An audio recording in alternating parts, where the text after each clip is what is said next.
Σας ευχαριστώ πολύ, κυρία Πρόεδρε. Κυρίες και κύριοι συνάδελφοι, οφείλω να ξεκινήσω τη σημερινή μου ομιλία με μια αναφορά στις αγροτικές κινητοποιήσεις.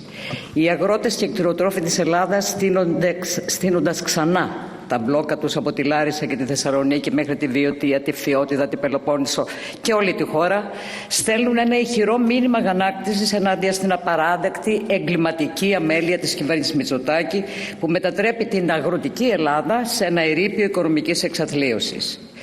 Με τις προκαταβολές της βασικής ενίσχυσης από τον ΟΠΕΚΕΠΕ να πέφτουν στο εξευτελιστικό 44% αντί για το υποσχόμενο 70%, τον ΕΛΓΑ να καραδοκεί να εισπράξει αντί να αποζημιώνει, χιλιάδες παραγωγοί βλέπουν τους λογαριασμούς τους άδειους, ενώ οι αποζημιώσεις για την καταστροφική ευλογιά των προβάτων καθυστερούν εγκληματικά, αφήνοντας κοπάδια να εξαφανίζονται και εκμεταλλεύσεις να χρεοκοπούν. Μόλις πριν λίγες μέρες συζητούσαμε εδώ την πράξη νομοθετικού περιεχομένου, με την οποία δήθεν θα δίνατε λύση, και να που διαπιστώνουμε ήδη πόσο επαρκή θεωρούν τη λύση σας οι κτηνοτρόφοι που βρίσκονται στους δρόμους. Κυρίες και κύριοι συνάδελφοι της κυβερνητικής πλειοψηφίας, η κυβέρνησή σας αντί να δώσει λύσεις, δίνει υποσχέσεις φούσκες, ενώ στέλνει την αστυνομία να απειλεί με βία και καταστολή όσους τολμούν να υπερασπιστούν την επιβίωσή τους, τη ζωή τους. Πρόσφατα είχαμε και τα ΜΑΤ, ήρθατε να κάνετε Υπουργικό Συμβούλιο στη Λιβαδιά με 4 κλούβες ΜΑΤ. Αυτή η νεοφιλελεύθερη λοιπόν αδιαφορία σας, που θυσιάζει τον πρωτογενή τομέα με δικαιολογίες δίθεν γραφειοκρατικών λαθών και κομματικών υπολογισμών, θα πρόσθετα εγώ, που αγνοεί τις θεομηνίες, την κλιματική αλλαγή, τις υπερβολικές εισφορές και την εξάντληση από το υψηλό κόστος ενέργειας, οθώντας τους αγρότες σε μαζικές κινητοποιήσεις και πανελλαδικά συλλαλητήρια. Και ειλικρινά αναρωτιέμαι, επίτηδες το κάνετε? Τι θα πείτε στους αγρότες και κτηνοτρόφους στις εκλογικές σας περιφέρειες? Υπάρχει κάποιο σχέδιο να διαλυθεί εντελώς η πρωτογενής παραγωγή στην Ελλάδα, να ερημωθεί η ελληνική ύπαιθρος? Δηλαδή κάποιο σχέδιο στυλ Πισαρίδη για τον αγροτικό τομέα? Και προς όφελος ποιων αλότριων συμφερόντων τελικά? Αυτό το σχέδιο πράγματι το υπηρετείτε πιστά. Σταματήστε λοιπόν τις κοροϊδίες και ικανοποιήστε χωρίς άλλη καθυστέρηση τα δίκαια αιτήματα των πραγματικών αγροτών, που δεν κερδίζουν απάνω τα λαχεία με τη σφραγίδα του ΟΠΕΚΕΠΕ. Προβείτε σε άμεσες πλήρεις πληρωμές χωρίς περικοπές, επαρκείς αποζημιώσεις για ευλογιά και πανόλη και φυσικά ουσιαστική στήριξη για να σωθεί ο πρωτογενής τομέας και η ελληνική ύπαιθρος από την εγκατάλειψη. Έρχομαι τώρα στο νομοσχέδιο.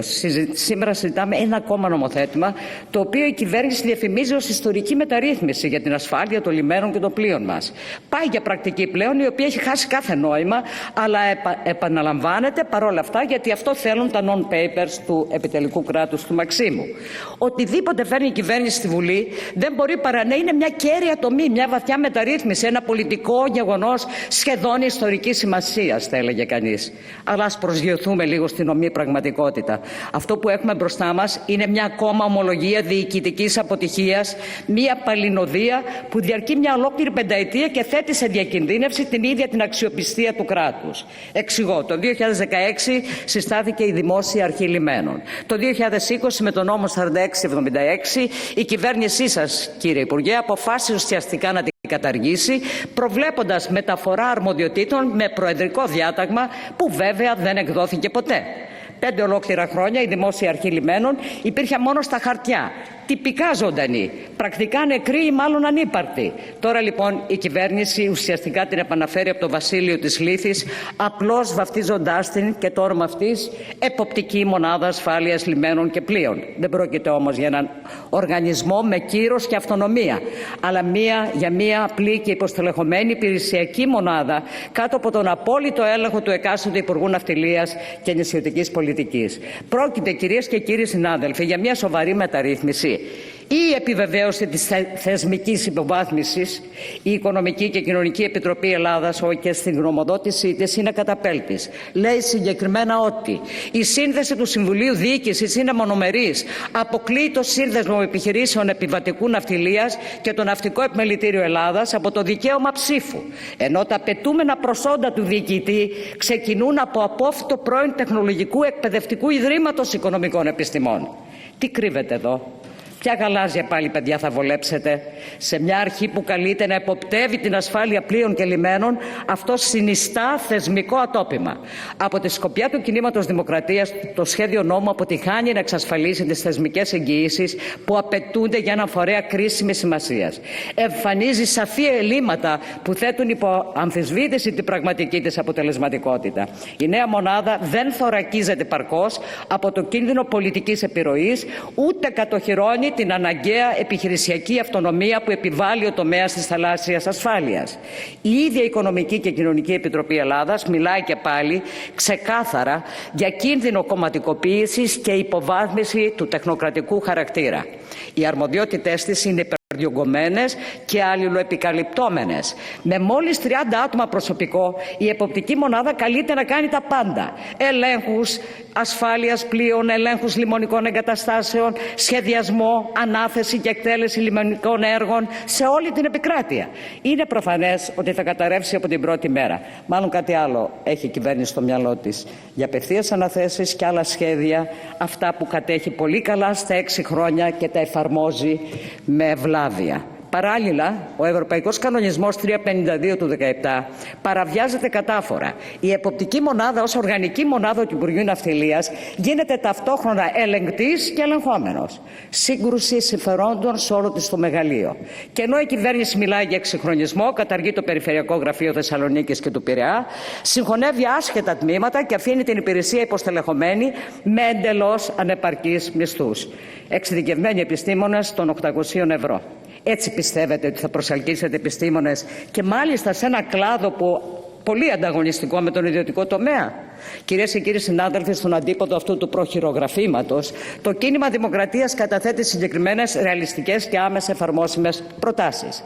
Αναβαθμίστε την εποπτική μονάδα ασφάλειας λιμένων και πλοίων και εξοπλίστε τη με πραγματικές εγγυήσεις αποκομματικοποίησης. Αυξήστε τα προσόντα του διοικητή, τουλάχιστον σε μεταπτυχιακό επίπεδο ναυτιλιακών σπουδών, ή ισότιμη εμπειρία και προσθέστε εξειδίκευση σε λιμενικά έργα και ναυπηγική.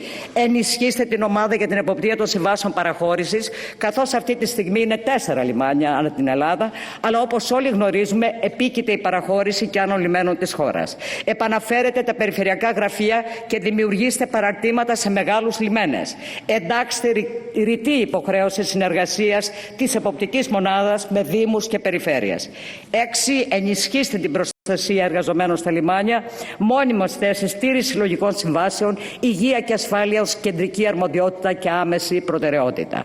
Για το λιμενικό σώμα προτείνουμε άμεση σύσταση ακαδημίας, λύση του στεγαστικού, νέες προσλήψεις αντί φωτογραφικών παρατάσεων. Κυρίες και κύριοι συνάδελφοι, η κυβέρνηση που δήθεν μας καλεί σε διάλογο και προτάσεις δεν πρόκειται να δεχτεί καμία διόρθωση. Το έχουμε πλέον εμπεδώσει και φυσικά και αυτό το νομοσχέδιο θα μείνει μια ακόμα μεταρρύθμιση φάντασμα στα χαρτιά, χωρίς αντίκρισμα στην ασφάλεια τουλάχιστον και στην ανάπτυξη και το δημόσιο συμφέρον. Γι' αυτό το λόγο οι βουλευτές του κινήματος Δημοκρατίας το καταψηφίζουμε. Θα συνεχίσουμε όμως να απαιτούμε πραγματικές λύσεις και όχι επικοινωνιακά πυροτεχνήματα. Σας ευχαριστώ. Επόμενος ομιλητής, ο κοινοβουλευτικός εκπρόσωπος του